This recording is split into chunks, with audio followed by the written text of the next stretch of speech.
Para talakayin itong storya tungkol sa ginang na nagkaroon ng aneurysm, makakasama natin si Mobile Journal Yeda Pascual.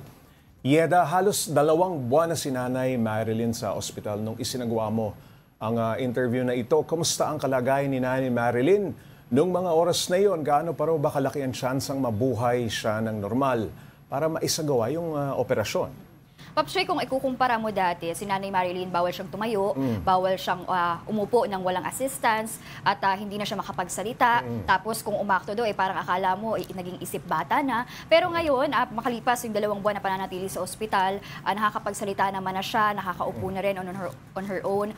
Pero mapapansin mo daw na talagang affected na yung memory niya kasi may mga panahon na hirap siyang magsalita, hindi niya maalala kung ano yung pangalan niya.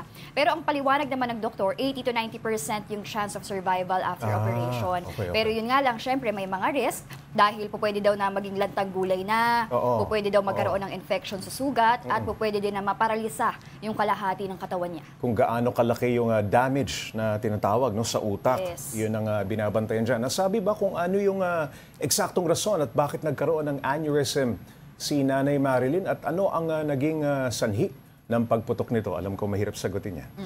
Hindi kasi talaga may papaliwanag kung ano talaga yung cause ng pagputok nga ng ugat sa utak. Pero may mga factors kasi nakakatulong dyan. Ayun nga, tulad ng nabanggit natin kanina, kapag sobrang taas ng BP, ng kolesterol, ng blood sugar, at labis na stress. Ito kasing si Nanay Marilyn, solo parent siya, mag-isa niyang kinataguyod yung kanyang anak na nag-aaral pa. At yung todo BP daw kayod. niya, todo kayod talaga. In 2019 pa daw talaga, na-detect na mataas talaga yung kanyang blood pressure na umaabot ng 200/100.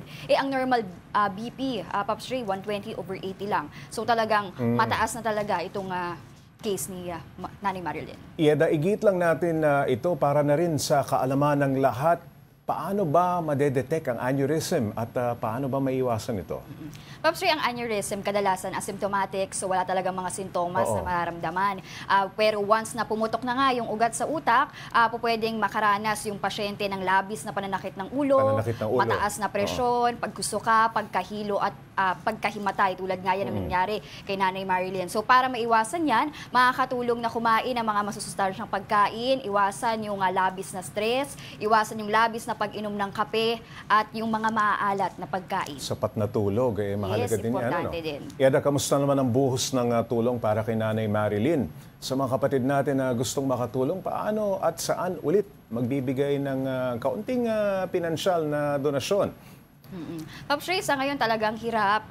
Ngayon 300 pesos na nga lang daw yung hawak-hawak na pera ng bata ni Grace. At umaasa nga siya sa tulong ng mga tao, ng mga kakilala, ng mga kaibigan. Pero syempre sabi niya nga, hindi mo naman makukulit yan araw-araw dahil syempre may kanya-kanya naman tayong buhay at may mga problema din naman sila.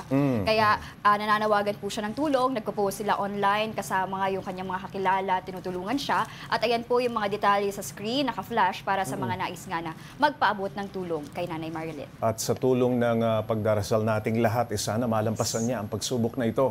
Maraming salamat, Mobile Journal Yeda Pascual.